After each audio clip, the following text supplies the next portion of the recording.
Mbote na biso nyonso na bandeko ya Masudi TV, topesi bino mbote, bon dimanche, au nom puissant de Jésus-Christ de Nazareth, bisika nyonso bozali, tika ete Saint-Esprit elokalize moko na moko, na bandako bozali, bamosusu bazolamba, tozomona bamosusu baza busy na ko talaka peut-être ba journal, bamosusu baza pe busy, bazosala ba misala mike mike. Mais tosengi moko na moko bokota vraiment ebele afin que message oyo Nzambe azopesa à travers son serviteur de Dieu na dimanche ya lelo ezala vraiment message oyo ekobikisa motu nyonso akoyoka abika au nom puissant de Jésus-Christ Nazareth. Alors yo mutu oza nanu na un peu distrait ou distraite, vraiment tosengi yo tika nanu mosala ozosala et puis zala concentré à travers cette parole. Dieu visitera chacun de nous. Alors lelo ndenge le Saint-Esprit nous a inspiré toko tanga verset moko liteya na biso ezali na Évangile selon Jean, Jean chapitre 14 verset 6. Et nous lisons au nom de Jésus-Christ de Nazareth. Et komami boye. Jean chapitre 14 verset 6, il est écrit, Jésus lui dit, je suis le chemin, la vérité et la vie. Nul ne vient au Père que par moi. Kitatina verset 7. Si vous me connaissiez, vous connaîtriez aussi mon Père. Et de maintenant, vous le connaissez et vous l'avez vu. Je relis pour une meilleure compréhension. Jean chapitre 14, verset 6, au 7e verset. Il est écrit, Jésus lui dit, je suis le chemin, la vérité, la vie. Nul ne vient au Père que par moi. Si vous me connaissiez, vous connaîtriez aussi mon Père. Et dès maintenant, vous le connaissez et vous l'avez vu. Donc, Nzambe a pambola moko na moko akoyoka message à lelo. Mais avant qu'on kota vraiment profondeur un message, toko senga réju a flashé le biso moi loyembo afin qu'après cette cantique, nous allons vraiment décortiquer la parole de Dieu selon le Saint-Esprit, selon l'Esprit de Dieu. Et moko na moko, je pense, à kozwa kimia esika vandi pe à kozwa eyano na ba problème na ye. Que Dieu vous bénisse. Rolanda Deningonde. Merci beaucoup.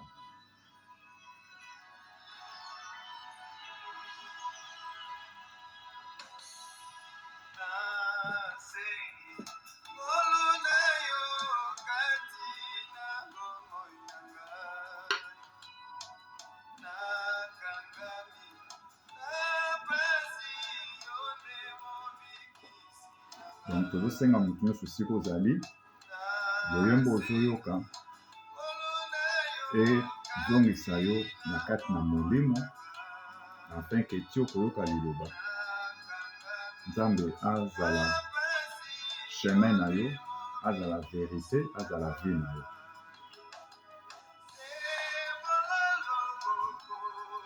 Parce que soki Nzambe asemboli loboko te noko te moto akosembola loboko. Papa kulutu te nde akosembola loboko, bakamarade te nde bakosembola loboko. Eza na bato ebele vi na bango esi esuki bazoyeba te bakobanda wapi bakokende wapi, mais Nzambe nde moto aza vie, aza chemin, aza vérité. Donc yo moto omonaka vérité ezali noko zwa mayele.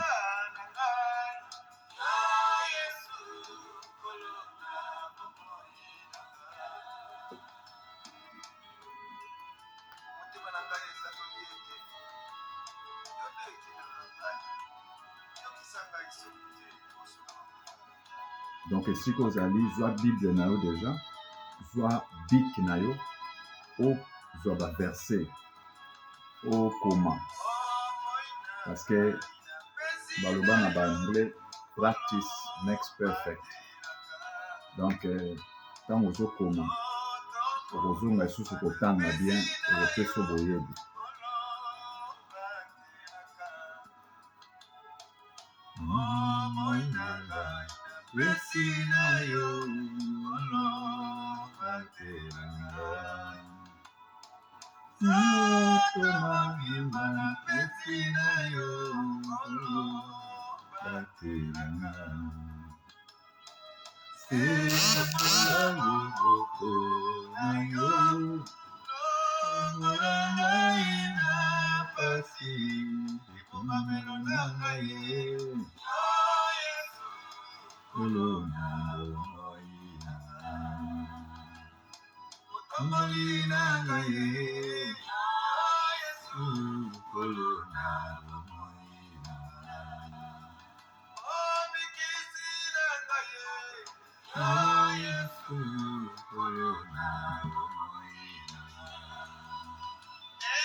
Vraiment, merci beaucoup. Na régie, nzamba pambola bato ya régie. Vraiment, touti koyoka loyembo kitoko ya Denis Ngonde frère na biso Denis Ngonde sika zali. Nzambe apambola ye. Vraiment, sans plus tarder, tokozongela na prédication na biso, tokozongela kotanga pona ba o ba koti na retard en live na biso et puis bazaki baku vraiment ya koyeba esika verset ezali te, bazo comprendre qu'est-ce qui se passe dans cette plateforme. Tokozongela pour une bonne compréhension na bao bazaki verset te bazwa verset. Donc prédication, notre prédication de ce dimanche est tirée du livre de Jean, Évangile selon Jean, Jean chapitre 14, versets 6 à 7. Nous lisons au nom de Jésus-Christ de Nazareth. Amen. Il est écrit, Jésus lui dit, je suis le chemin, la vérité et la vie. Nul ne vient au Père que par moi. Si vous me connaissiez, vous connaîtriez aussi mon Père. Et dès maintenant, vous le connaissiez et vous l'avez vu. Vraiment, Nzamba Pambola, Bana Nzambe Nyonso, Obazolanda Biso. Je pense que le ezali dimanche, mutu na mutu akendaki na losambo na ye, oyo akendaki na losambo ya est, oyo ake na ouest, oyo ake na nord, oyo ake na sud, oyo ake na donc na est. Alors eza mabe te, eza malamu mingi, mais okende na est, okende na sud, okende na nord, ozala je sais pas kimbangiste, ozala catholique, ozala protestant, ozala 27e communauté, 28e, 30, 31e communauté, ce n'est pas mauvais. Alors, mais ce qui est plus important, c'est la compréhension de la parole de Dieu. Donc, Jésus de Nazareth, tangoye na mokili, c'est vrai, ayaki, akutaki babisambeli pe ezalaki, et puis amonaki ba pharisien nde bande kosambela, amonaki ba scribe, amonaki donc ba bikolo na bikolo bazalaki na ba lolenge bazalaki kosambelela. Mais Christ étant le chemin, la vérité et la vie, tangoye aye po asa la différence. Parce que il y a quelque chose où ils ont détruit les chrétiens dans le 21e siècle na biso alelo. Alors, des titres où tu nommé la prédication on. Prédication alelo, titre nango ezali kilelo. OK? Alors, tant que bazolo bela kilelo, c'est vrai batu bakomi kosala makambo na lolenge ya kilelo, ole basala makambo na lolenge ya Christ. Oui, mutu mususu na iyokeli na ye ya matoi akomona lokola tozo critiquer, mais toujours critiquer parce que na masudi TV to critiquer te.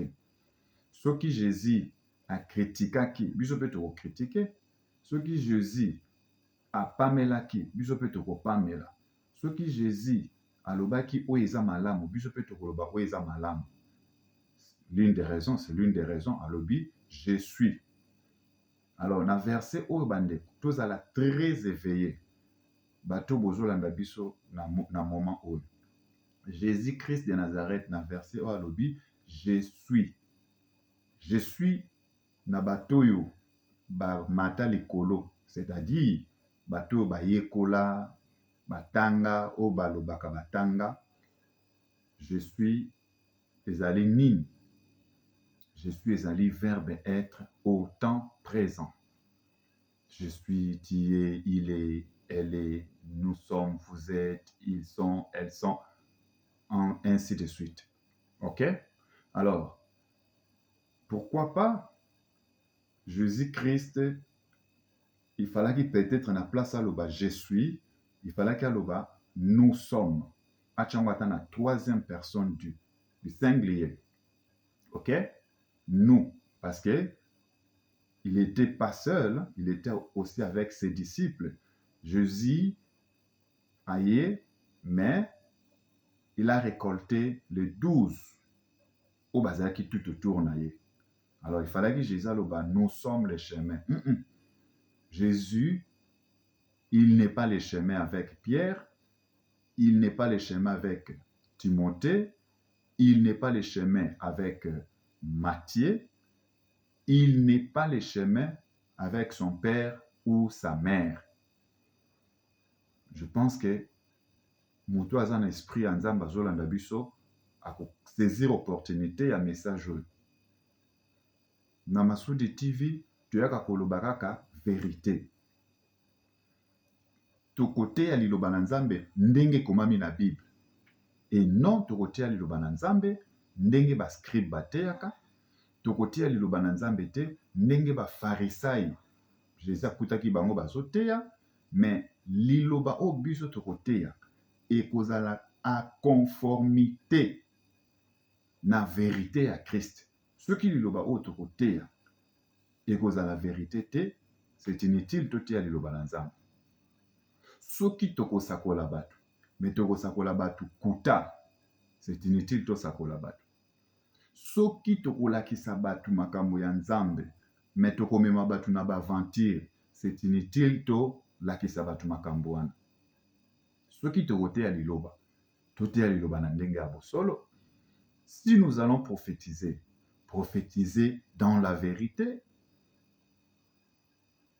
et non toteya mensonge, tokosa bato, tozwa bambongo ya bato, tobotola basi ya bato, toboma milimo ya bato, après avoir lisambisi eye, Nzambe asambisi biso toke na lufelo. Non. Tosalelaka Nzambe te po après kosalela Nzambe tokende enfer. Parce que soki Nzambe alobaki enfer ezali, parce que ayebaki ke bato ya mabe bakokota na kati na biso bato ya malamu po babebisa évangile na ye, po babebisa vérité na ye, babebisa chemin na ye. Alors, là maintenant, c'était Jésus de Nazareth. Quand il est venu, il avait aussi trouvé des enseignements. Il avait aussi trouvé des religieux. Alors, il y a une grande différence avec la religion et des religieux et le christianisme. Vous avez différence à liboso.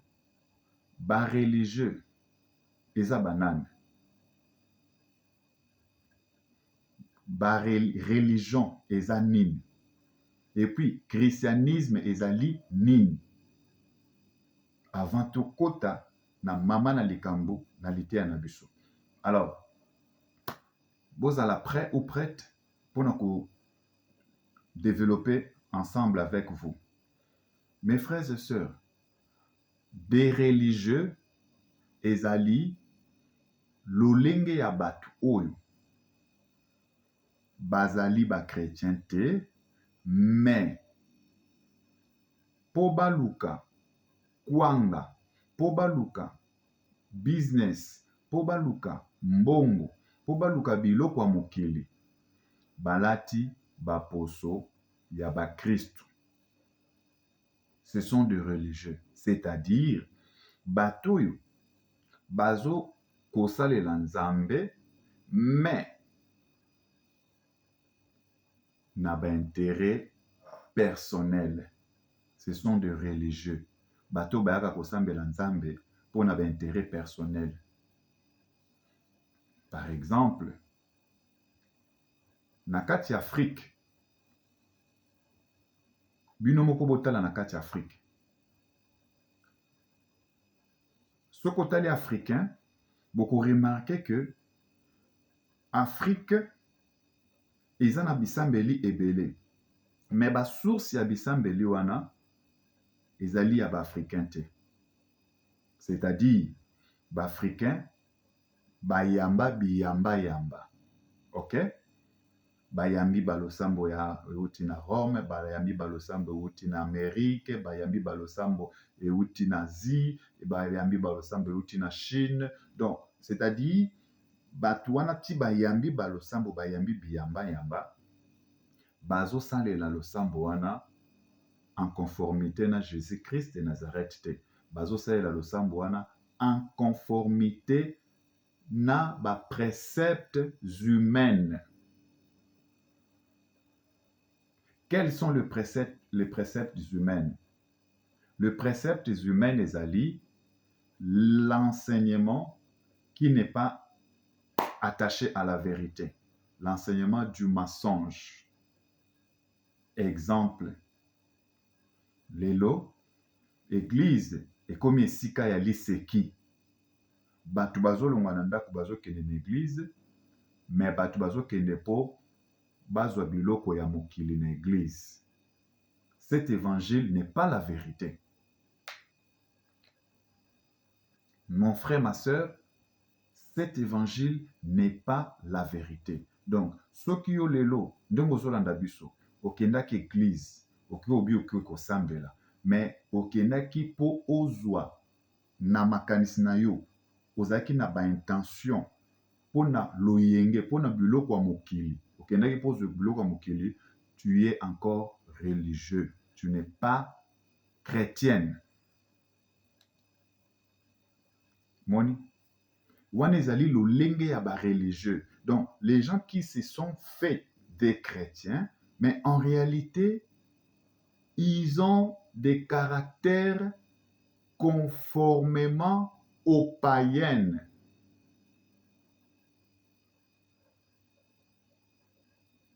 C'est-à-dire, na musuni alataka elamba bakomi peut-être mokristo azali mwinda, mais na butu kadia mpemba apumbaka na butu. Ce sont des religieux. Mutu alataka elamba, alati kitambala, butali ye boye une sœur, bolobi vraiment sœur oyo asololaka na Nzambe. Mais na butu alati mini jupe, ake koluka biluka luka, lelo alali koto, lobi kuna alali koto, lobi kuna alali koto, azali religieux. Okomona mutu asambelaka soi-disant sœur, mais arespectaka mobali na ye te, azali religieux. Okomona mobali alobi asambelaka, mais abetaka mwasi na ye chaque jour. Il est juste un religieux. Donc, religieux ezali batoyo balati loposo lokola ba sainte, lokola ba chrétien, mais en réalité bazana ba fruit satanique. Kotonga ezali, koina ezali, kokabwana na bato ezali. Ce sont des religieux. Ma sœur, okendaki église lelo, mais oza rancunier, oza na ba rancune contre ba voisin na yo, tu es un religieuse. Toutes les églises où ezali construites na base ya kobenda batu bambongo. Bosambela nzambe po bokende poto. Bocha $100, bocha $1000, bocha $300, bocha bo. Donc l'église est construite juste pour pasteur abenda kabandimi bambongo religieux. Ba église wana n'appartient pas à Dieu. Parce que Jésus a dit, je suis les chemins. Les chemins là, oyo batu bastongi ba église, pona souffrance économique, koti na kati ya mboka, batu bazako misali za lisute, batu passe koti, tala ndenge tozomona na Congo, ba église etongami en base ya souffrance oyo evandi na kati na mboka. Ce sont de religieux. Toutes ces pasteurs là, ce sont de religieux. Mais tant que Jésus azoloba, je suis le chemin. Jésus azoluka, ba Christou, ba santu, ba pasteur soi-disant, ba apôtre, donc ça dit, bato yo, bazomema lotomo ya nzambe, batikala na état ba religieux te, mais bato bakoma ba chrétien. Soki bato bakoma ba vrai chrétien, nde bakoti na chemin ya Christ. Mon frère, ma sœur, est-ce que na dimanche à lelo, oza chrétien ou osokomi chrétien?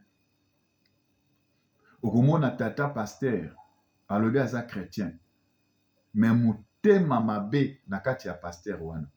Famille na ya sololaka na batu te. Binemi akabwana na batu nyonso na famille. Ko soupçonner batu bandoki. Même ki bandeko ne musu asolisaka bango te. Nga na ko solisa batu wana te. Mais aza pasteur. Il est juste un religieux. Nan batu wana balandi chemin ya Christ te. Mais na dimanche à lelo, nzamba azoyebisa yo mon frère ma sœur, zwa chemin na ye. Lilobo yo zoyoka, c'est la chemin du Christ. Abandonner misala ya molili. Longwa na kotonga, longwa na koyina, longwa na jalousie, longwa na kanda, longwa na baposa ya nzoto. Tango ozolongwa na baposa ya nzoto, okomi kolanda chemin ya Christ. Parce que chemin ya Christ, c'est le chemin de la vérité. Chemin ya Christ ezali chemin ya mensonge te. E nzambe alingaka te basangisa ye bisangisa. Soko obandi kosangisa nzambe na lokuta, obandi kosangisa nzambe, obandi kosangisa vérité na posa ya mokili, obandi kosangisa vérité na lokoso ya mbongo, obandi kosangisa vérité na cupidité, la cupidité. Tu n'es pas dans la vérité. Mais Jésus aye akuti bato bazaki na chemin ya Christ te, bazaki na vérité te. Or, ceux qui bazangi deux choses, la vérité, bazangi chemin ya Christ, bato wana bazalaka babenga bango le perdu. Ce sont de perdus.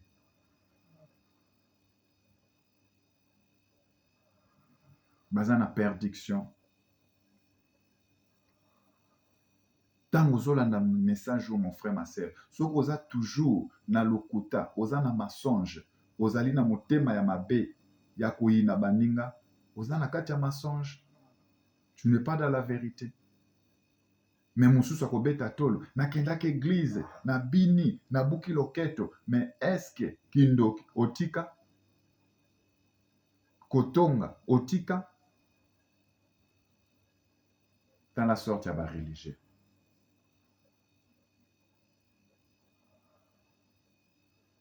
Dans la sorte ya ba religieux. De deux, tolobaki encore, tokolakisa, ba chrétien. Qu'appelle-t-on chrétien? Chrétien, ezali mutu oyo akendaka église chaque jour te. Chrétien, ezali mutu asimbaka Bible te. Chrétien, ezali mutu alataka chapelet te. Chrétien, ezali mutu oyo asotaka na église te. Mais chrétien ezali nani? Botala bayekoli. Bakei koteya. Jésus atikaki bango. Mais comment reconnaître-ki bayekoli ya Jésus ke baza ba chrétien? Reconnaître-ki bango baza ba chrétien te, non parce que bazo sambelela bato. Reconnaître bango baza ba chrétien parce que bamonaki les actes du Christ en eux. C'est-à-dire, le vrai chrétien n'est pas seulement les chrétiens du dehors, mais les chrétiens du dedans, c'est-à-dire misala ya malamu. Bayekoli badécouvrir bango, bazaki bato ya komikitisa, bazaki bato ya kimia, bazaki bato ya bopolo. C'est ainsi que babengaki bango ba chrétien. Donc, chrétien, cela signifie kotika mabe, kokota na malamu, koyamba Jésus-Christ de Nazareth, lokola mokonzi pe mobikisi. Est-ce que mon frère, ma soeur, ndenge ozoyoka message oyo, ozoyamba Jésus-Christ de Nazareth, lokola mokonzi pe mobikisi? Mosusu akoba, oui papa, nasi nayamba Jésus. Mais oyamba Jésus, est-ce que baniongo bato nyonso ofuta? Oh, non, na futa te. Tu es toujours religieux ou religieuse. Oh, na yamba Jésus, lokola mokonzi pe mobikisi. Oyamba Jésus, lokola mokonzi pe mobikisi. Mais soko tuli mutu wana, olimbisa bato. Te, na limbisa te. Eza kutu na mutu moko, nakoki kolimbisa ye te, ti mokolo na kokufa. Ozana no religieux. Mokolo kokufa yo yebi. Soko kufi oke enfer. Mosusu kuta lobaka nga ndenge eza boye. Tina kotikala kolimisa mutu wana te. Kaka ndenge ozoloba na kotika kolimisa mutu wana te. Ndenge mpe Nzambe akotikalaka kolimisa yo te. Mais akendaki église. Donc, Dieu n'a pas besoin ya batu oyo bazali ko adorer ye en chair. Mais Dieu a besoin bato baza ko adorer ye en esprit. Bato bakomi transformé dans leur cœur. Bato bakomi transformé dans leur façon de faire les choses. Les gens qui sont transformés spirituellement par rapport aux actes. Nous devrions faire des bons actes. Nous devrions aider les gens qui sont malades. Nous devrions assister les gens dans les hôpitaux. Nous devrions aller visiter les gens. C'est ça l'évangile du Christ. C'est ça les chrétiens. C'est ça le christianisme. C'est l'une des raisons. Jésus alobi, nazaki na hôpital, boyaki kotala nga te. Nazaki na prison, boyaki kotala nga te. Nazaki na bilamba kokatana, bopesaki nga elamba te. Mais bato wana balobi, mais comment mokonzi? Yo po lataki elamba kokatana. Yo po kotaka prison, yo mutu oyibaka na yo te. Yo pe boye na boye. Cela signifie Nzambe nde nani? Mon frère, ma soeur, yoka bien, fungola matoi. Mosusu oyebaka te Nzambe azalaka wapi? Nzambe avandaka wapi? Mais nga nayeba esika Nzambe avandaka. Nazoyebisa yo lelo. Nzambe avandaka. Voisin na yo wana nde Nzambe. Camarade na yo wana nde Nzambe. Mobile na yo wana nde Nzambe. Mwasi na wana nde Nzambe. Présence ya Nzambe. C'est-à-dire, mutu nyonso ozomona liboso na yo, aza na bosenga ya alia. Tango opesi kolia, spirituellement opesi Nzambe. Tango okabeli elamba, mutu azangi elamba, spirituellement okabeli Nzambe. Tango oke kotala mutu na hôpital, aza malade, opesi ye molei, opesi ye conseil, opesi ye force, spirituellement osali yango na Nzambe.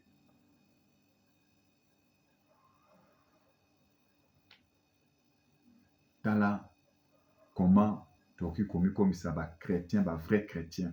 Et non totikalaka ba religieux. Totikalaka ba tu akoyemba na église, tokangi ba démon, mais nous sommes toujours des religieux. Tozo kanga ba démon na ki religieuse na biso esili tobimi tokei. Dieu n'a plus besoin ya ba religieux aujourd'hui na 21e siècle. Nzambe a besoin ya ba chrétien, le vrai chrétien, je vous dis. Message aux mes frères et sœurs. Bo panzango bisika nyonso. Bo s'abonner na Masudi TV.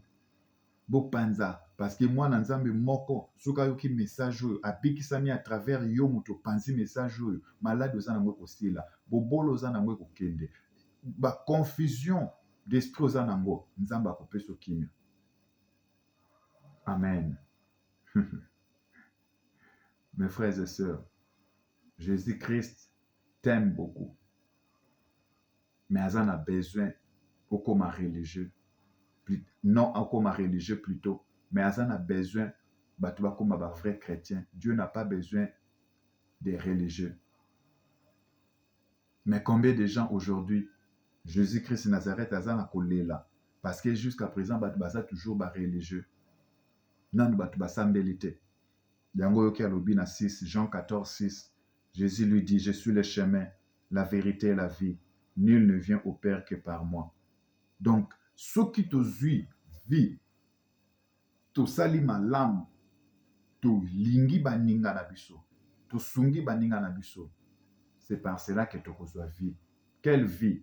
Vie ya kosomba mutuka nanu te, vie ya kosomba ba immeuble te, parce que oki kozana ba immeuble belé, mais okufi otiki yango, combien lelo bakufi batiki ba immeuble, combien lelo bakufi batiki ba mituka na bango, combien lelo bakufi batiki ba lutu babanda kolinga mingi, nga lutu na nga o nalinga yango mingi, mais okufi otiki lutu yango. Nga sapatu na nga oyo nalingaka moto alata yango te, soki moto alati yango tokoyokana te, mais okufi otiki sapatu wana. La vie dont on parle ici, c'est la vie éternelle. Nous devons chercher la vie éternelle. C'est l'une des raisons. Il est écrit dans le livre de Matthieu, chapitre 6, versets 36 à 37. Cherchez premièrement le royaume des cieux, car toutes ces choses vous seront données par-dessus. Cherchez premièrement le royaume des cieux. Kobota, kobala, biloko wana mokili, ekolanda yo. Elili na yo, olandango, okangango nanu te. Nani akoki kolanda elili na yo akangango. Mais eze elili na yo, nde kolanda yo. C'est-à-dire, miracle na Nzambe eza kola elili na biso. Botala tango tambolaka elili na yo ezalaka na sima, ezolanda. Pourquoi elandaka yo? Miracle na Nzambe, moto nyonso koyoka message oyo, atie na misala, asaleli. Miracle na Nzambe kolanda yo, tout de suite lokola elili na yo. Même ozalaki na ba problème ya mabota, Nzambe akopesa mabota. Ozalaki na problème ya ba voyage, Nzambe akopesa voyage parce que osengi voyage nanu te. Osali nanu liloba na Nzambe. Après voyage kolanda yo. Après mabota kolanda yo. Après mbongo kolanda yo. Après musale kolanda yo. Nous devons toujours commencer à chercher premièrement le royaume des cieux et non premièrement les mariages, non premièrement l'argent, non premièrement les choses du monde. Nous devions d'abord commencer par les royaumes des cieux. Mais aujourd'hui, dans nos églises, des religieux aujourd'hui qui viennent vous dire, commencez d'abord à chercher le mariage, commencez d'abord à chercher l'argent, commencez d'abord à chercher les choses du monde. Ce sont des religieux avec ses pasteurs. Dieu n'a pas besoin des religieux. Et moi, je viens pour vous éclairer par rapport à la verset. Ma soeur, mon frère, lisez la Bible, méditez la Bible. Ne laissez pas de personnes corrompues. Ne laissez pas de personnes corrompues devant vous. Vous mentir seulement comme ça. La parole de Dieu, c'est une lumière pour tout chacun de nous. Si vous lisez la parole de Dieu, Dieu va vous inspirer afin que cette inspiration puisse vous éclairer. Dieu a besoin des gens qui sont éclairés et non des religieux. Si vous êtes toujours dans les ténèbres, si vous faites toujours du mal aux gens, tu seras toujours dans les ténèbres. Tu seras toujours dans les ténèbres. Merci Seigneur Jésus. Tokomi vraiment presque na suka. Alors, pour conclure, Ayekoloba, je vous connais, je vous... Alobi, nul ne vient au Père que par moi. Si vous me connaissiez, vous connaîtriez aussi mon Père. Et dès maintenant, vous le connaissez et vous l'avez vu. Oui, ok? Awana 7. Abi, nul ne vient au Père que par moi. Cela signifie, message ya liloba na Nzambe, soki oyoki yango, nde ozwi passage ya kokota na royaume des cieux. Donc, aujourd'hui, c'est cette parole que je vous amène ce soir. Soki oyoki parole oyo otie na misala nde epesi yo bridge ndenge omonaka pont kote oyo okatisi oke na ngambo nde omonaka braza ndenge mpe royaume des cieux ezali.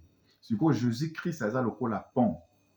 Donc cette parole eye kosala pont ntango oyoki yango epesi yo force otamboli na pont oleki na royaume des cieux. Yango wana mutu nyonso ayoki parole oyo tiango na misala mpo eservi yo comme pont mpo lelo atokufi oza na royaume des cieux na yo na maboko okota na esengo oyemba na baange oyo lelo tozoyoka yesu soki nzembo boni bato bayembi nzambe longola baange nzembo ezosala succès nzambe alongola baange. En réalité baange ya nzambe bakoki kolonga te parce que baange ya nzambe baza tachete na nzambe, donc bazali lié na nzambe, baza lié na nzambe, bakoki kolongwa te. Eza lokola ndenge omonaka président na basoda na ye. Normalement basoda président balongwaka te, même ata président koti toilette basoda na ye baza zinga bazosala sécurité bazela président bima bango bazonga na surveillance na ye. Donc eza na esika moko te nzambe akotambola atika baange, non. Baange na ye bazali basoda ya molongo, bazaka toujours wana, baza wana mpona bango te, mais baza wana parce que baza na service ya nzambe. Yango wana balobaki dans ce jour-là nous serons comme des anges, c'est-à-dire nous allons servir l'Éternel comme adjectif ya comparaison, comme des anges. Ok?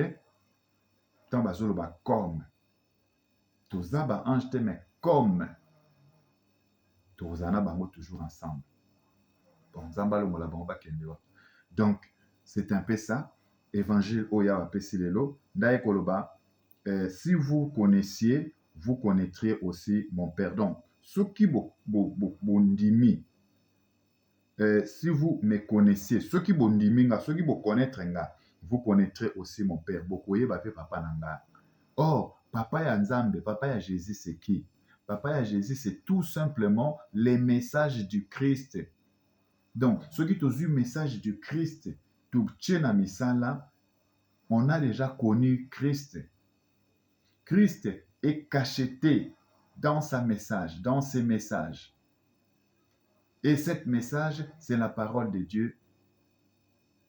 Oyo eyeli biso na pokwa lelo. Nzambe apambola moko na moko. Message oyo bopanza yango bisika nyonso. Yawe ayaki po encadrer bikelamu na ye tobunga nzela te parce que mokili oyo mabe eleki, désordre eleki, moyini asi akiti na église, asi abebisi église, asi adétruire bapasteur, à détruire bana nzambe, à détruire 4 coins du monde. Alors nous devrions faire très attention et nous devrions toujours marcher selon la lumière du Christ. C'est l'une des raisons. Jésus-Christ vient nous interpeller. Je suis le chemin. Il n'y a pas de chemin sans Jésus. Il n'y a pas d'autre chemin. La vérité et la vie. Et Jésus n'a pas dit je suis le chemin avec des apôtres. Non, je suis le chemin. Il n'y a qu'une seule chemin. Jésus n'a pas dit je suis le chemin avec le Moïse. Non. Avec les Élie. Non. Ezali nde ba Élie, ba Moïse, ba Jean, nde ba se référa qui na Jésus. Même si Jésus, il n'était pas dans le temps de Moïse, mais il était en esprit. Le Père, les œuvres qui travaillaient dans Moïse, dans l'Isaac, Jacob, c'est cet esprit, c'est cette œuvre-là qui travaillait. Oui, Panzaïmaï, Batubakatisi, c'est cette force, c'était le Père. Et tant que Jésus a koufi, nde force wane bandi kosala na kati ya bayekoli. Yango metan bayekoli bakomi kotia liloba na Nzambe, bakomi koba oh, batu bazotia lokola Jésus comme. Vous comprenez maintenant? Parce que na kati ya bayekoli bazalaki na misala ya Christ. C'est l'une des raisons balobi acte des apôtres. Acte, cela signifie les œuvres du Christ. et non les œuvres du diable. Changer vie na yo, mon frère, ma soeur. Zala na kimia na batu nyonso. Luka kimia na batu nyonso. Luka paix du cœur na famille na yo. Luka paix du cœur na quartier na yo. Luka paix du cœur na libala na yo. Ma soeur, respectez mobile na yo. Mobile linga mwasi na yo. Mwasi longola maloba mbanzi na mobile na yo. Afin que Christ akota na kati na bino. Nzambe apambola libota, apambola moko na moko bayoki message oyo, et bon s'abonner massivement na Masudi TV. Que Dieu vous bénisse. Tokomi na suka ya mission na biso. Vraiment, bon panza message na bisika nyonso. Je pense que tokokutana prochainement, et bon dimanche na ba peuple de Dieu nyonso na coin 4 coins nyonso bozali, États-Unis, France, Belgique, donc Asie, Amérique, donc partout. Nzambe abomba bino, abatela bino, toujours yawa zala liboso, biso tozala na sima, parce que c'est lui le chemin, la vérité et la vie.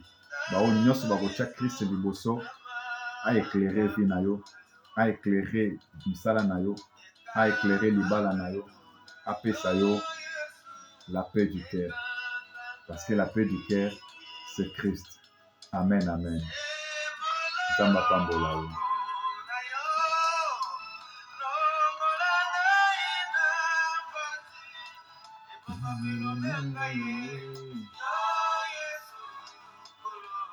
Oh, Nzambe va bien.